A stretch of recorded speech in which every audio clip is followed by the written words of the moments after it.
سب دوستوں کا شکر گزار ہوں کہ آپ نے آج چھٹی والے دن اپنا قیمتی وقت نکال کے ادھر حاضر ہوئے ہیں بات چیت سننے کے لیے.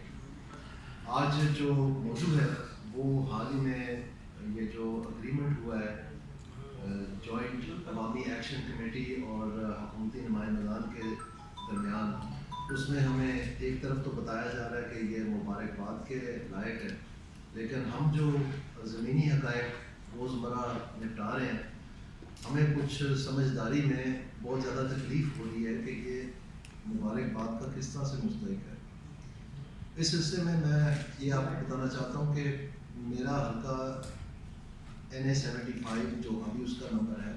وہ تحصیل ظفرآباد اور تحصیل شکرگڑھ پہ مشتمل ہے، ڈسٹرکٹ ناگوار. یہ دونوں بالکل کشمیر کے بارڈر پہ ہیں جو انٹرنیشنل ریکگنائز باؤنڈری ہے،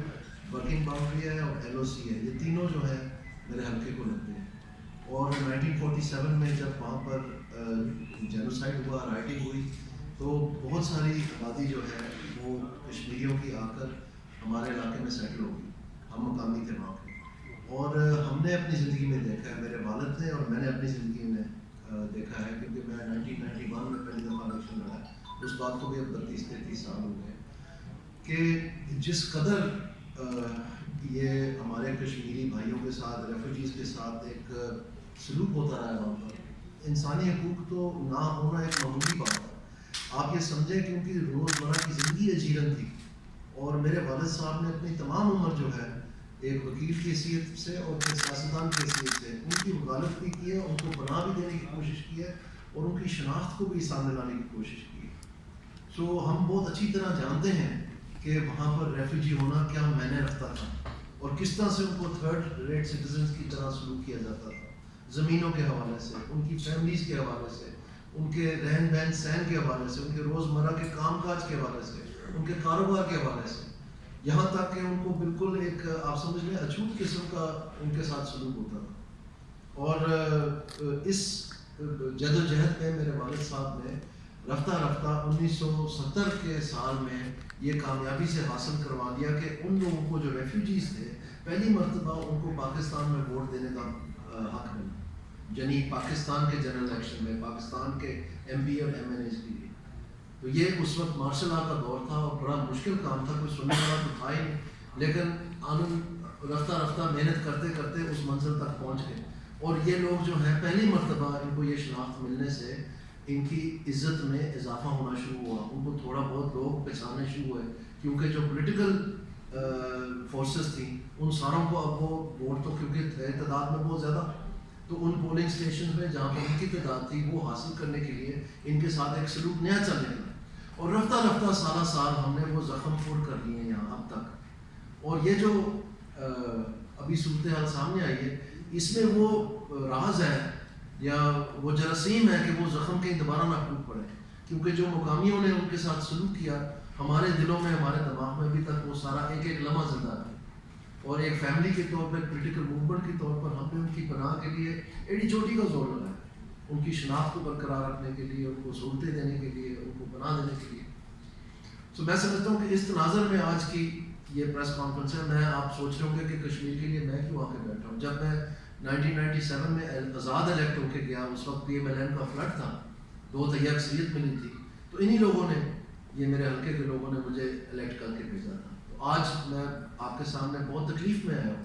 اس لیے نہیں صرف کہ اپنے حلقے کے حوالے سے، یہ تو میں نے اپنا ایک تعلق واسطہ بتایا، اس لیے کہ یہ پاکستان کے لیے بھی ایک خطرے کی گھنٹی جو ہے وہ بج رہی ہے. اور ہمیں اس بات کی سمجھ ہے جس کے بارے میں آج آپ کو تھوڑا سا گفتگو کرنا چاہتا ہوں. سب سے پہلے میں آپ کو یہ بتانا چاہتا ہوں کہ آج میں سیاسی جماعتوں کے ساتھ یا سیاسی جماعتوں کے کو ایڈریس کرنے نہیں آیا یہاں. میں یہاں پر آیا ہوں جو جوائنٹ عوامی ایکشن کمیٹی کے لیڈران ہیں، ممبران ہیں، ورکر ہیں، ان کے ساتھ میں ایک اپیل کی شکل میں، پرزور اپیل کی شکل میں ہی آیا ہوں. آپ سوچ رہے ہوں گے کہ سیاسی جماعتوں کے ساتھ میں کیوں نہیں گفتگو کرنا چاہتا. اس کی وجہ یہ ہے کہ سیاسی جماعتوں میں تو وہ تو بلا وجہ ڈھیر ہوگی. آپ دیکھیں اس وقت بھی جو سپریم کورٹ ہے آزاد جمہوریہ کشمیر کی، اس میں کنسائز اسٹیٹمنٹس ان جماعتوں کی موجود ہیں. کن جماعتوں کی؟ پاکستان مسلم لیگ نون کی موجود ہے کنسائز اسٹیٹمنٹ، جو کہہ رہی ہے کہ 1970 کا سیکشن 2 سب سیکشن 2 اور 3 میں آپ کو پڑھ کے سنانا چاہتا ہوں تاکہ کلیئرٹی آ جائے کہ ان سیاسی جماعتوں کو کیوں نہیں ایڈریس کرنا. جو 1970 کا Azad Jammu Kashmir state council ordinance ہے, اس میں جو سیکشن 2 ہے, اس کا سیکشن 2 میں لکھا ہوا ہے کہ 6 members to be elected from amongst themselves by the refugees from the occupied areas of districts of Muzaffargarh, Anantnag, Islamabad, Baramulla, as these existed on 14th day of August 1947, who are now residing in any of the provinces of Punjab, Balochistan, Sindh, Northwest Frontier Province, and Federal Capital Pakistan, federally administered tribal areas. اور subsection 2 کا subsection 3 ہے 6 members to be elected from amongst themselves such as state subjects from occupied areas of districts of Jammu, Kathua, Riyasi, Udhampur, Poonch and Mirpur as existed on 14th day of August 1947, and Mangla Dam affectees who are now residing in the area of province, any area of the province of Pakistan. تو یہ section 2 subsection 2 اور 3 جو ہے 1970 کے جو councils act ہے, اس میں یہ 2 درجے کے ریفیوجیز طے ہوئے تھے, ایک جو جموں سائڈ کے تھے اور ایک جو یہ بارامولہ وغیرہ اس سائڈ کے تھے. تو اس میں ان کو 6 سیٹیں ایلوکیٹ ہوئی.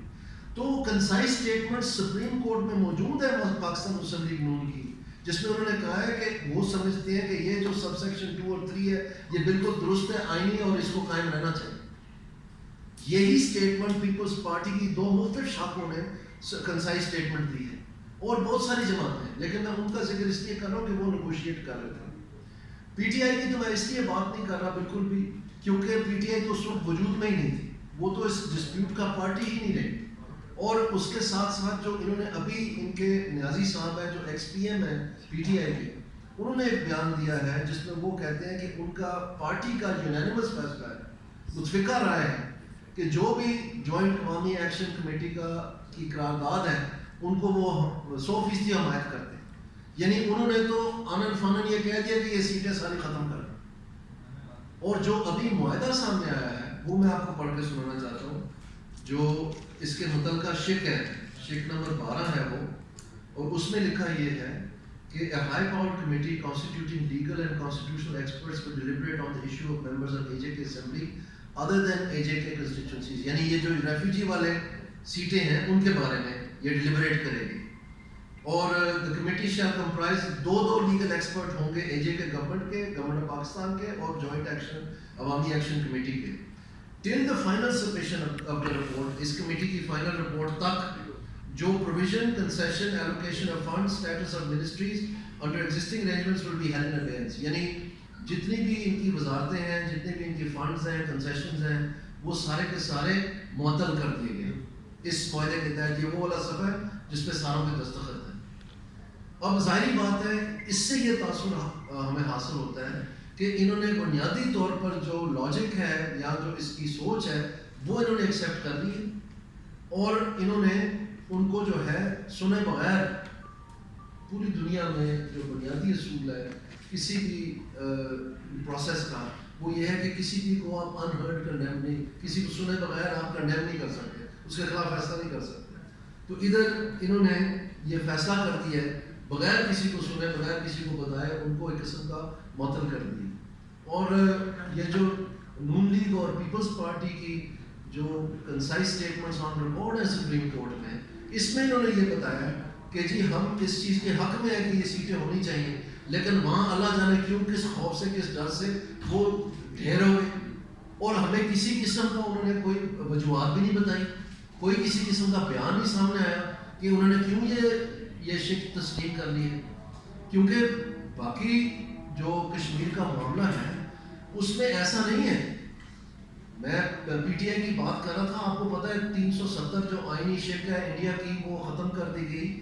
کشمیر کا اسپیشل اسٹیٹس ختم کر دیا گیا, اور اس میں کیا پتہ چلا کہ جی یہاں پر ایک کشمیر ہائی وے کو ری نیم کر دیا گیا کہ سری نگر ہائی وے. یعنی یہ ہمارے احتجاج کا عالم تھا اس وقت, اور یہ ایک گھڑی شاید لگا دی گئی کہ کتنے بجے اور کس ٹائم پہ یہ ہوا ہے اسلام آباد میں. یعنی آپ سمجھ لیں کہ انہوں نے اپنے ہاتھ اس معاملے سے دھو بیٹھے. اور اب جو یہ سیٹیں ختم کرنے والی بات ہے اس پہ بھی منوان پی ٹی آئی جو ہے وہ بغیر کسی تبصرے کے بغیر کچھ بتائے ہوئے کہ اس کی وجوہات کیا ہیں، کیوں یہ سمجھتے ہیں صحیح ہے غلط ہے، انہوں نے یہ من شیخ مان لی کہ یہ سیٹیں ہی اڑا دیں. تو ہمیں پتہ ہے جو وہاں رہنے کے لوگ ہیں کہ ان لوگوں کے ساتھ کیا سلوک ہوتا رہا ہے. کسی کے ذہن میں ہوگا کہ یہ بہت بڑے نواب کی طرح زندگی گزار رہے ہیں یا وہ اشرفیہ کا حصہ بن گئے وہاں پر. ایسا نہیں ہے. ابھی 10-15 برس ہوئے صرف کہ یہ لوگ جا کے باہر محنت کر کے بیچارے دن رات کمائی کر کے سعودی عربیہ، گلف اسٹیٹس میں، کہ اٹلی میں، یورپ میں، کہ کینیڈا میں، اور وہ اپنے بچوں کا پیٹ پال رہے ہیں. اور یہاں پر تھوڑی سی ان کی حالت جو ہے یعنی ان کے کچے مکان سمجھ لیں پکے ہو گئے. یہ وہ محنتی لوگ ہیں جو پاکستان کو اربوں ڈالر جو ہے وہ واپس بھیجتے ہیں ہر سال، اور ہم اپنی زندگی یہاں پر گزارتے ہیں. تو ان لوگوں کو